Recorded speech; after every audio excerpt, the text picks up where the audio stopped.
In the third week of January 1863, snow lay on the ridge above the Shelton-Laurel Valley in Madison County, North Carolina, and a Confederate Home Guard column marched 13 men and boys into the trees on a tip that they had raided the salt stores at Marshall. The youngest of them was 13 years old. Salt was not a luxury in that valley in that winter. It was the only way a family cured pork and beef for the months ahead, and men who had already walked out of the army came back down out of the laurel thickets for it anyway, because a deserters' war was fought over cornmeal and hog meat, not over territory. By 1864, Confederate desertion had climbed past a third of every man who had ever worn the gray, and Union desertion past a fifth of every man who had worn the blue, and a large share of both walked into the same folded country, western North Carolina, East Tennessee, North Georgia, because a cove that could hide a man from a patrol did not much care which government he had left. They were called outliers because they had to lie out from their own homes, sleeping in caves and rhododendron thickets and coming in after dark for what a wife or a mother had left at a fence post, breaking the law by leaving it. The Home Guard units raised to hunt them were organized county by county, and it was not unusual for the men doing the hunting to be neighbors, cousins, and old personal enemies of the men they hunted, which gave this particular manhunt a texture no regular battlefield ever had. The Confederacy's own conscription law exempted one white man from every 20 slaves held on a plantation, a provision poor farmers came to call, without much affection, the 20-slave law, and the Union's Enrollment Act of March 1863 let a drafted man buy his way free of service for $300, so that on both sides of the line, the poorest man's name came up first on any list. Verify exact figures. The gun a man carried into that life answered a different arithmetic than the one the Army had issued him. It did not need to win a battle. It needed to feed him without giving away where he was sleeping, and it needed to still fire in the third winter with no armory, no sutler, and no cartridge box left anywhere in the world for him. Both armies took men from the same hollows and the same church congregations, sometimes from the same household, and a mountain county's dead and its deserters could turn out, by the war's end, to be nearly the same list of names. 25 of those guns follow, ranked not by what they were worth and not by how famous their names became, but by how well each one let a man live outside the law in mountains he already knew better than the men sent to find him.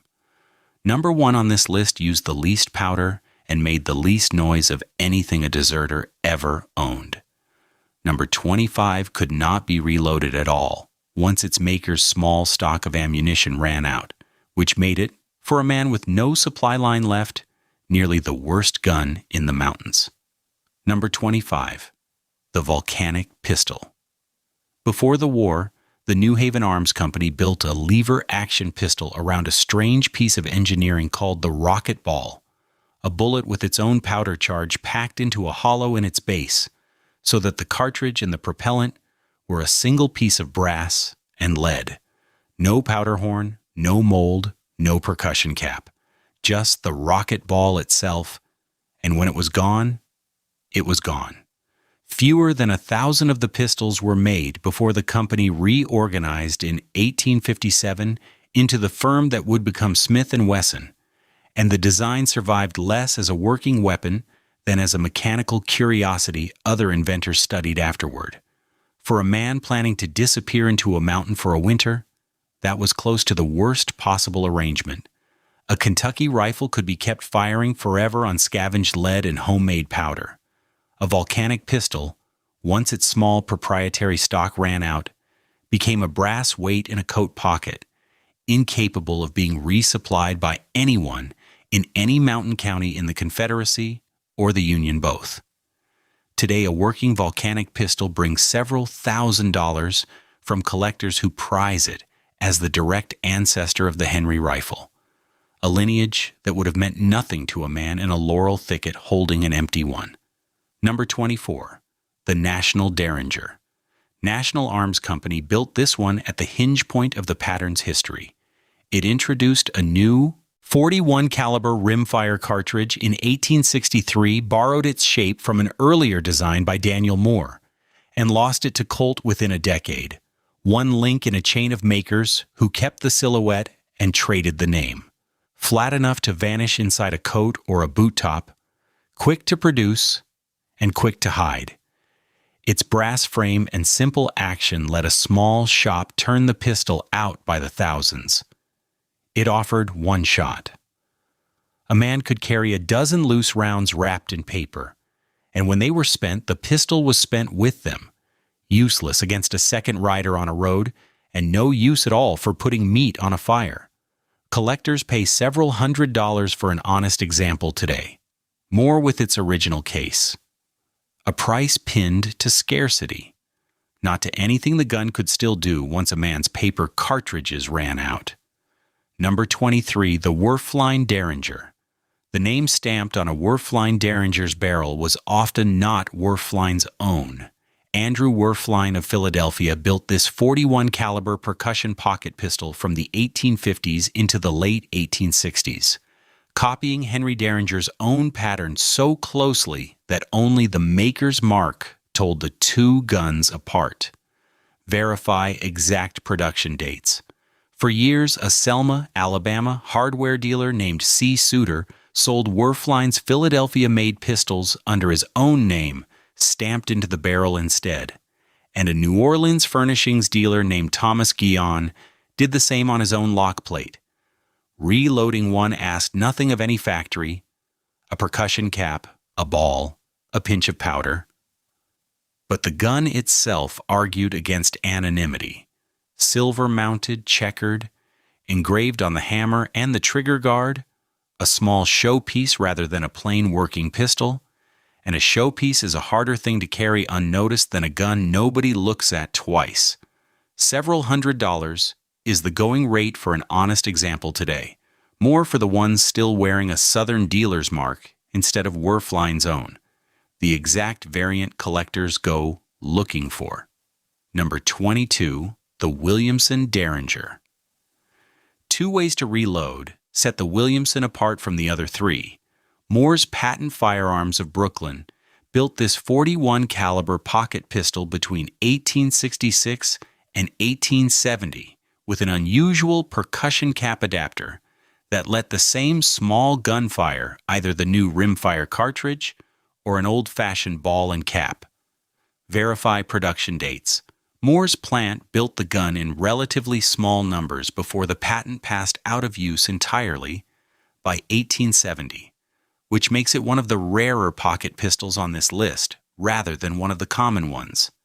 That hybrid answered the dependency problem better than the Derringers ranked below it. A man could switch to loose powder and ball the moment his factory cartridges ran out. A hedge against the exact shortage that left every purely rimfire pocket gun on this list as dead weight sooner or later.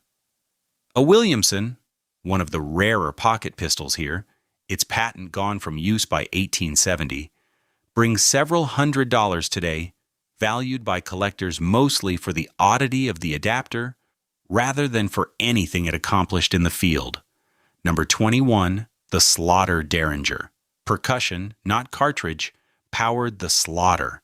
The oldest technology in this stretch of four, Peter Slaughter of Philadelphia, built this single-shot percussion pocket pistol by the thousands in the years before and during the war, plain, cheap, and sold to ordinary civilians as an everyday defense piece, its brass frame and bag-shaped grip a close cousin to the Derringer pattern the whole category of pocket pistols took its generic name from.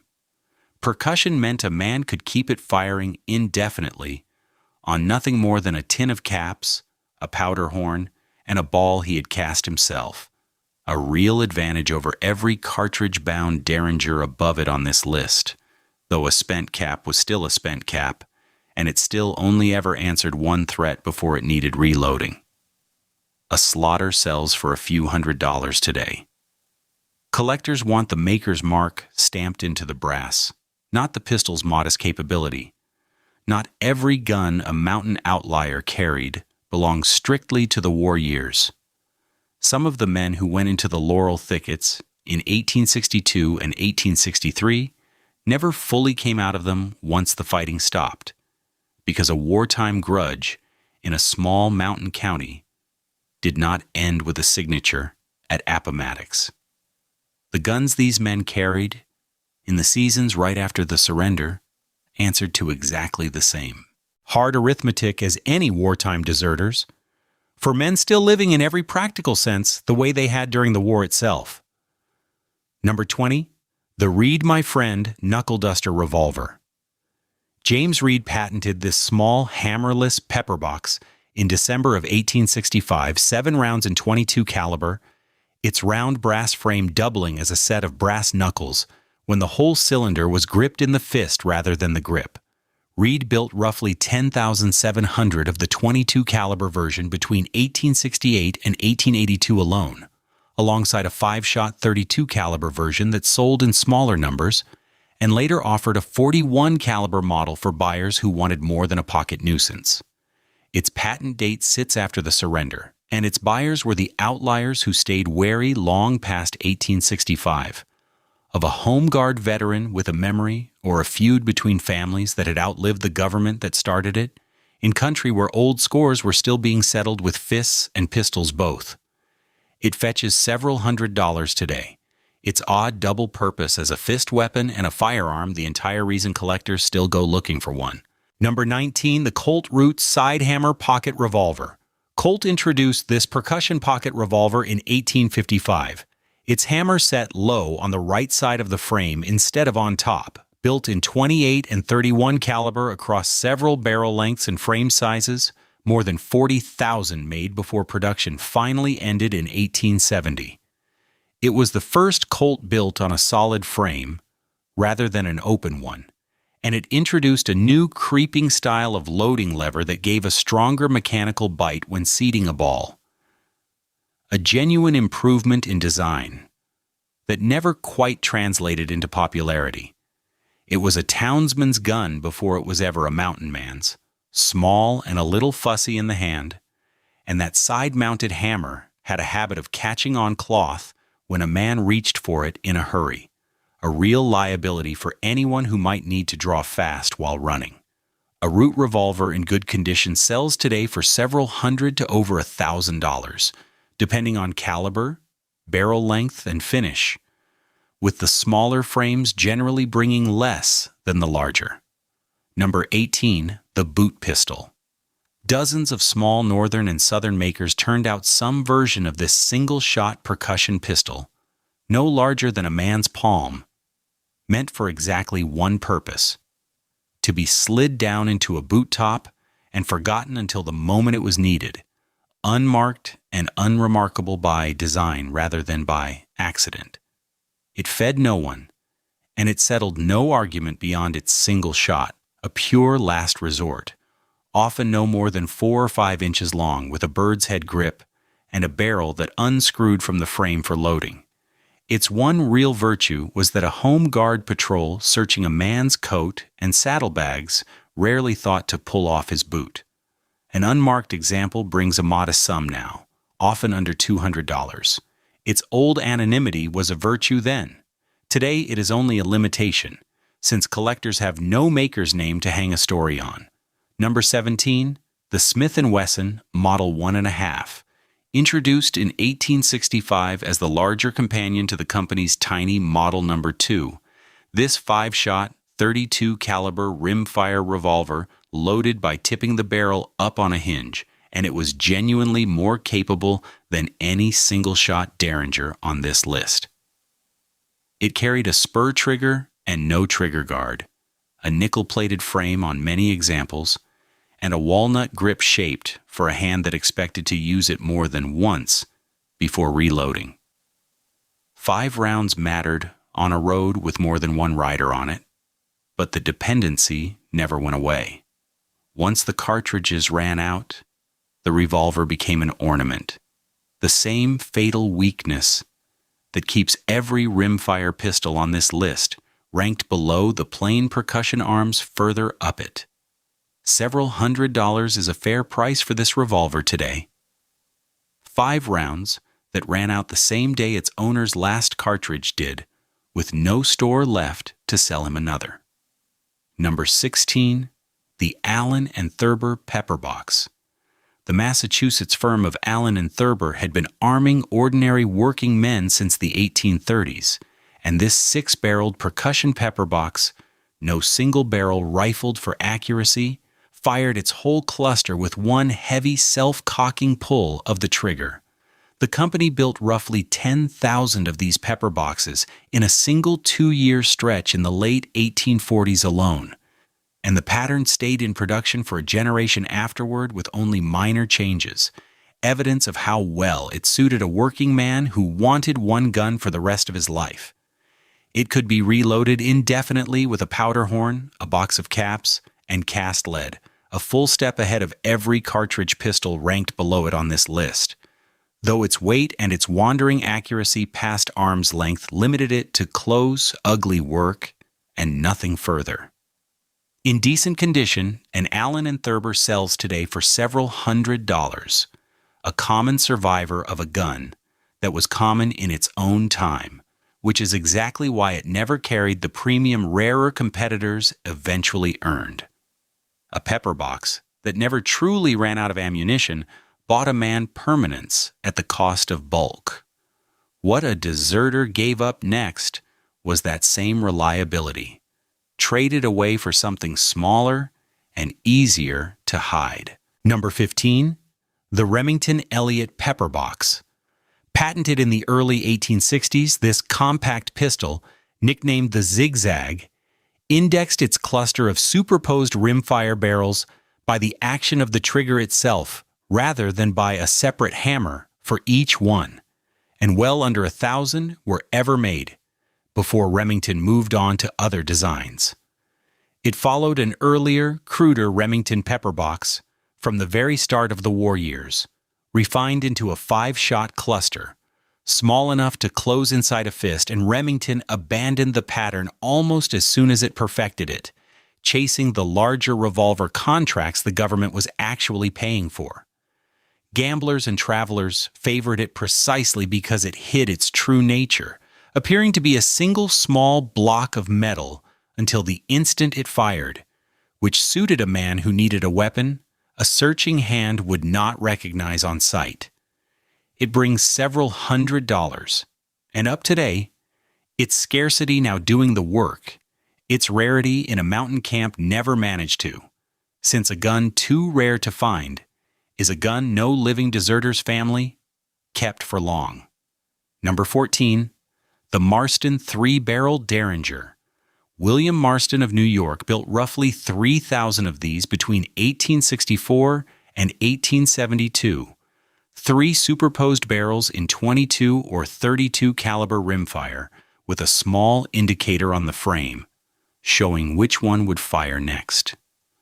Marston finished the design with an extractor in 1864 that made the pistol far more practical to reload than his earlier attempts, and the standard example carried a silver-plated brass frame, blued barrels, and a pair of plain wooden grips.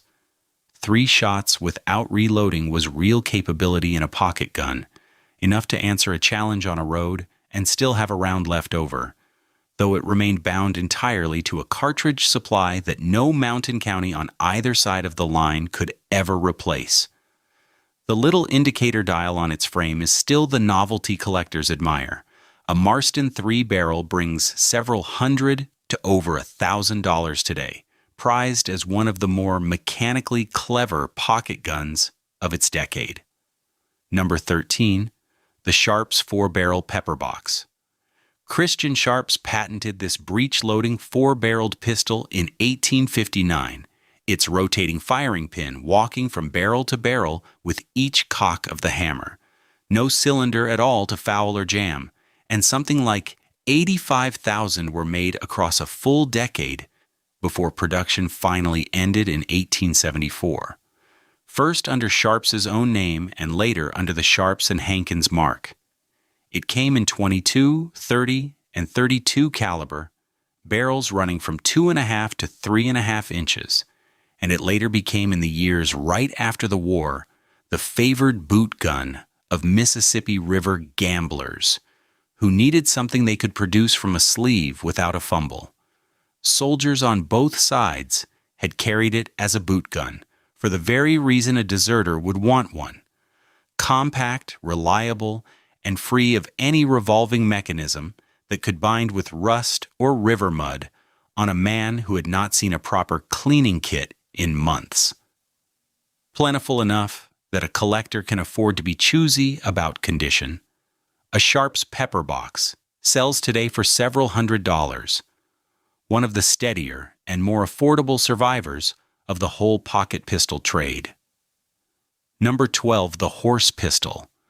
An older, heavier pattern, the horse pistol was a large caliber flintlock or percussion single-shot pistol, often 8 to 10 inches of barrel alone, built and sold in matched pairs meant to ride in holsters draped over a saddle's pommel rather than on a man's own body.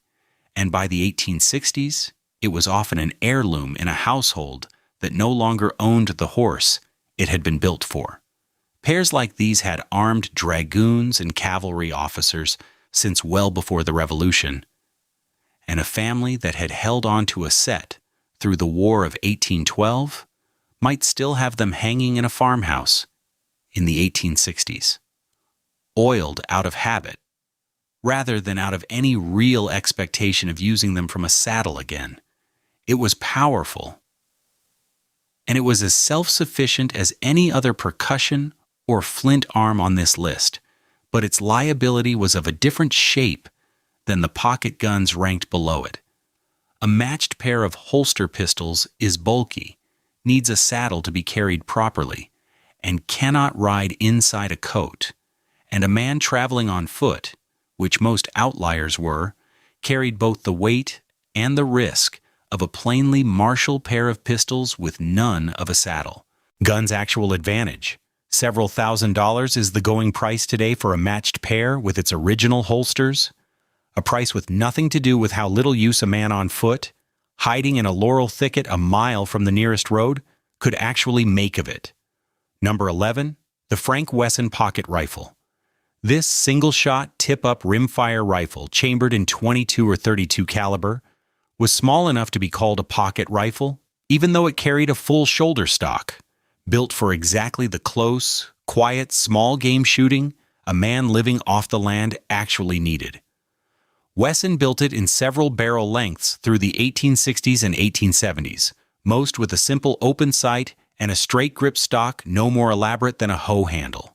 It could take a squirrel or a rabbit at modest range without spending a full rifle charge of powder, but its cartridge dependency put a hard ceiling on how long it could go on feeding anyone once a man's private stock finally ran dry. Collectors value a Frank Wesson pocket rifle for its neat mechanism more than for the subsistence work it was actually built to do in a poor man's hands, and it sells today for several $100s. Smallness stops being the measure here. A rifle could now be judged by whether it could be carried disassembled inside a coat, or by whether owning it at all was its own kind of danger. With two of the plainest, commonest guns in this entire countdown sitting between those extremes. Number 10, the Stevens pocket rifle. J. Stevens and Company of Massachusetts built a similar tip-up single-shot rimfire rifle, and some models came fitted with a removable skeleton stock that let the whole gun break down small enough to travel inside a coat.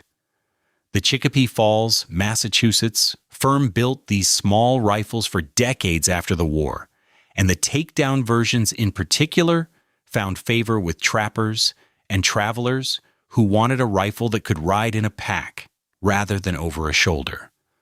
That collapsibility was its real advantage over the Wesson beside it on this list.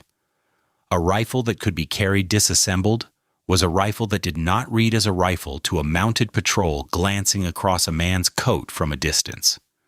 A Stevens pocket rifle sells today for several $100s, and examples with their original detachable stock still fitted bring a good deal more, since most were separated from that stock and lost within a generation of manufacture.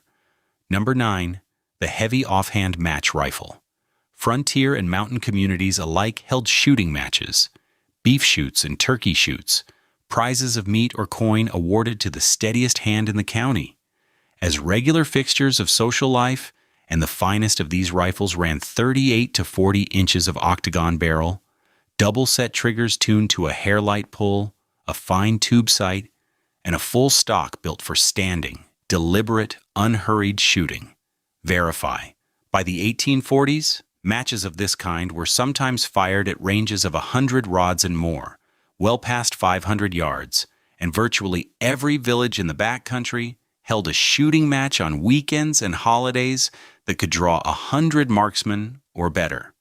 Verify. In a fair test at 50 yards, it was the single most accurate rifle on this list, and that accuracy bought a man nothing at all in the mountains. It was heavy to carry at a run, slow to load with its close-fitted patched ball, and a rifle fine enough to win a shooting match was a rifle other men remembered seeing and remembered who owned. Craftsmanship is exactly what a signed match rifle of the period, with its original sights and set triggers intact, sells for today. Several $1,000s, prized now for precisely the fineness that made it impractical for a man who needed to disappear from a patrol rather than win a shooting match in front of his neighbors. Number 8, the Hawken rifle. Jacob and Samuel Hawken built this heavy half-stocked percussion rifle out of St. Louis for the fur trade of the 1820s through the 1840s. And it became the archetype of the whole family of plains and mountain rifles that followed it. Large bore, its barrel shorter and heavier than the long rifles it descended from, capable of dropping a bison at genuine range. Its early customers were the fur companies of the Upper Missouri, men like General William Henry Ashley, who outfitted trapping brigades bound for the Rockies.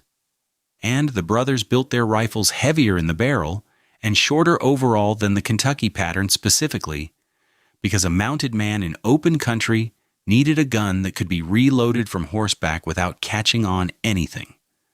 By the eve of the war, a Hawken carried east by a returning trapper was already the kind of rifle a whole county might know by sight. By any measure of raw power, it was among the finest rifles on this entire list, and that is exactly its problem for a man hiding from a patrol. A Hawken was a named, recognizable, valuable object, the kind of gun a Home Guard rider would remember seeing and would come back for, and the kind other outliers might take off a sleeping man, rather than earn one of their own. An original Hawken, with documented provenance, sells today for tens of thousands of dollars, a value that made it a liability in exactly the years it would have been most useful to own quietly, when the safest gun to be seen with was the one worth stealing least. Number 7, the Kentucky pistol. The belt and pocket companion to the long rifle of the same name. This Kentucky pistol was built by the same Pennsylvania German gunsmith tradition, rifled for accuracy, plain in its furniture, originally flintlock, and, by the years of the war, increasingly converted to percussion by whichever local smith a family already trusted with the rifle. The tradition traced back to German gunsmiths who had settled in Pennsylvania in the early 1700s and had been building rifled arms for the colony's frontier since the era of the French and Indian War, refining a single-shot pocket pistol on the same rifled principle that made their long guns famous. It was small enough to ride inside a coat or a waistband and pass a patrol search as an ordinary traveler's sidearm, and unlike every cartridge pistol ranked below it, and unlike the pommel-carried horse pistol above it, a man could keep it firing forever on nothing but a mold, a powder horn, and a flint or a tin of caps, and it never had to leave his own body for a saddle he might not have owned. A Kentucky pistol with a known maker sells today for several $1,000s, though the plain, unsigned examples an actual mountain family would have carried, with no engraving and no name to research, bring a far more modest sum. Number 6, the single-barrel fowling piece. This smoothbore shotgun pattern long gun was the plainest and most common firearm on any Appalachian farm, loaded with shot for birds and small game or a single round ball for deer, indistinguishable at a glance from its double-barreled cousin, and just as often built by a local smith rather than bought from any catalog. A single barrel loaded quicker than a double and needed only half the shot and powder for the same afternoon in the field, a real consideration for a family rationing both by the ounce. Its smoothbore meant a shorter effective range than any rifle further up this list, and depending on whether a given piece was flint or percussion, it might still owe a debt to a store of caps a man could not always replace. But its sheer ordinariness was its own kind of cover. Every farm owned one, and a home guard patrol expected to see it. Every neighbor for miles once owned one just like it, and a plain single-barrel fowling piece of the period still only sells today for a few $100s, a price that reflects exactly how unremarkable it was, even in its own time. Power stops being the measure here too. What matters from here on is how little each gun still asks of a merchant, a factory, or a government. Less with each one, until the last of them asks for nothing at all. Number 5, the Northwest Trade Gun. A trade musket, bored smooth from muzzle to breech and never rifled, light, plain flintlock, roughly 60 caliber, had been sold by the thousands through the fur trade with native nations and to frontier settlers since the late 1700s, many examples marked with a small brass serpent side plate or a fox stamped into the lock, and it was still working in mountain households a lifetime after it had first changed hands. Verify caliber. Traders had carried this pattern into nearly every corner of the continent for a century before the war, noted even in the journals of the Lewis and Clark expedition, where an interpreter's own trade gun was described as an elegant fusel, and by the 1860s a gun of this exact lineage might have been in a mountain family 3 generations already. Unlike every rifled long gun on this list, it fired shot as easily as ball, so that one gun and one horn of powder did the work of both a bird gun and a deer rifle, and its flintlock ignition asked nothing at all of any factory the war had already put out of reach. Age and rarity, not the plain utility that kept it in a family's hands for 100 years, are what price an honest Northwest trade gun today. Several $1,000s for one with its original lock markings still legible. Number 4, the flintlock trade rifle. Rifled, not smoothbore like its cousin just above it. That was the one difference. A cheaply made, mass-produced flintlock, originally built for the same fur trade, plain and widespread across the backcountry decades before the war, and still doing ordinary work in mountain households by the 1860s as a hand-me-down.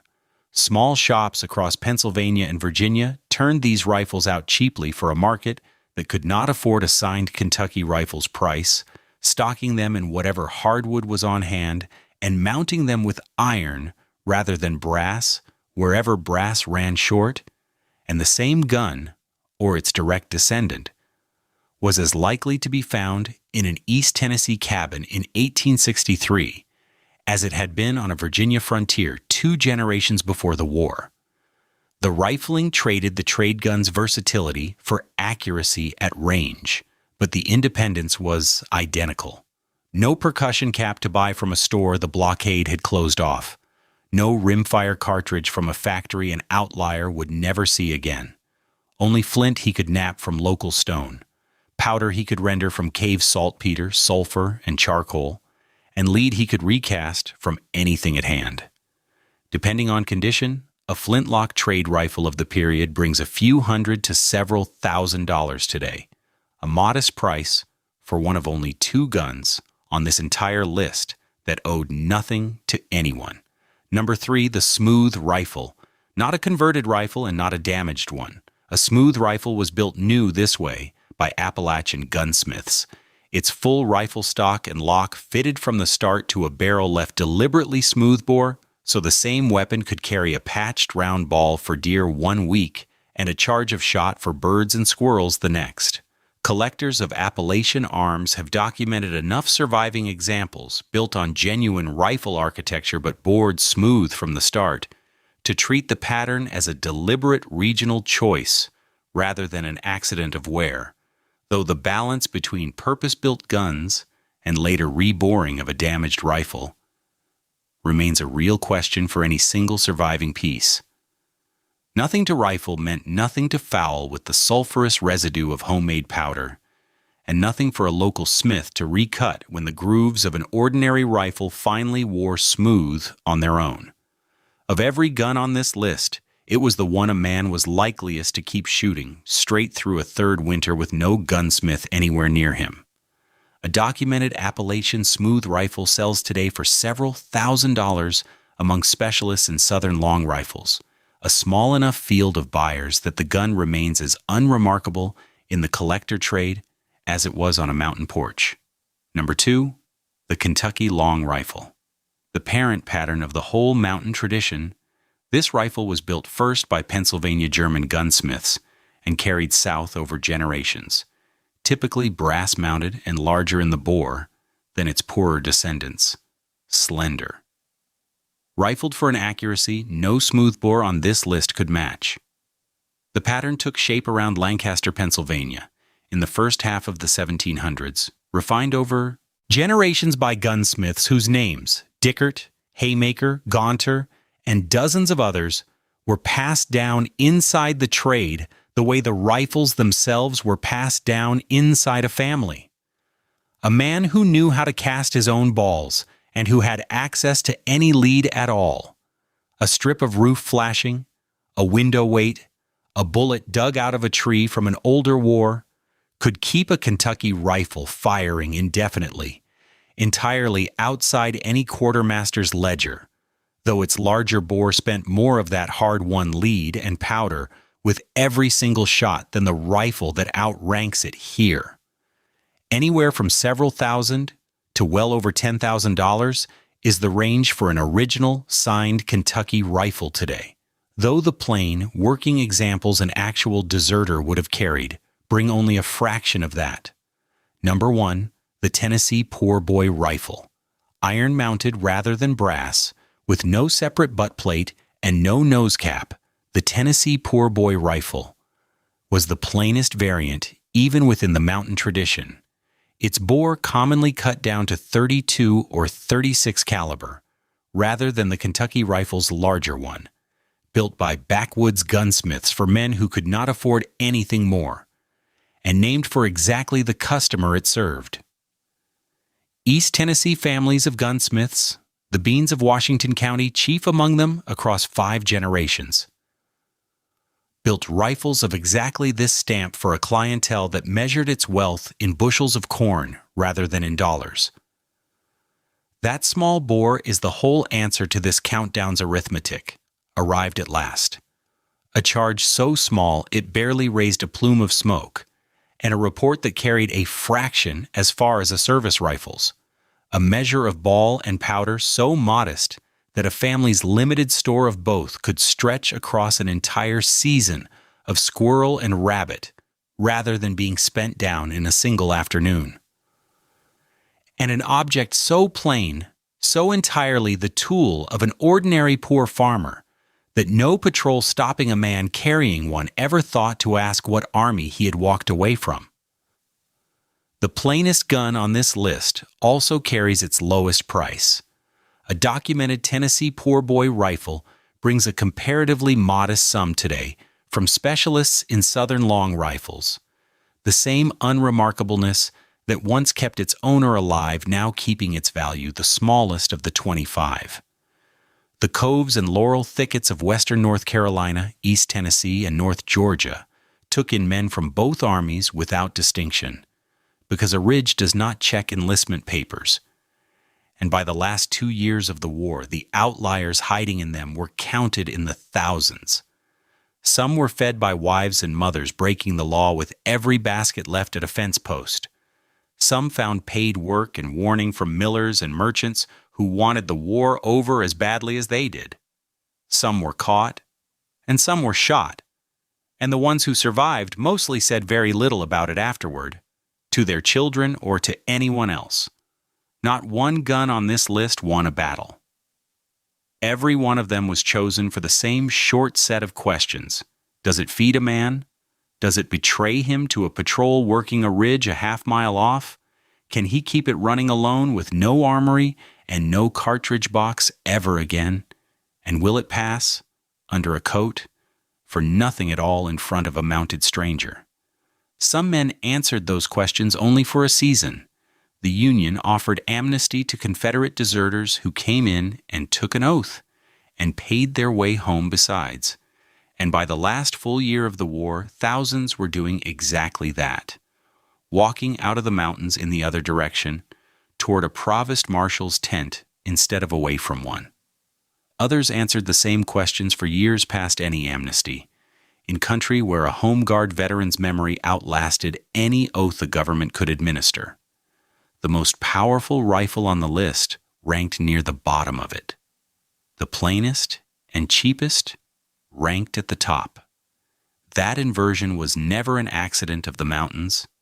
It was the mountains' whole logic, arrived at by men who had already learned, the hard way, what a battlefield's idea of a good gun was worth to a man who no longer had a battlefield or an army or a government willing to feed him. In January of 1863, in the snow above the Shelton Laurel Valley, 13 men and boys were marched into the trees on the suspicion of being exactly the kind of men this list has spent 25 items describing, and whatever guns they owned, or had buried, or had left, leaning in a corner of a cove cabin that morning, were not different in kind from any rifle on this countdown. Somewhere in that same country, in the cold months of 1864, a small-bore rifle stood in the corner of a cabin no different from 1,000 others, a powder horn hanging from a peg beside it, no cartridge box anywhere in the house, and past the tree line outside. The sound of nothing at all,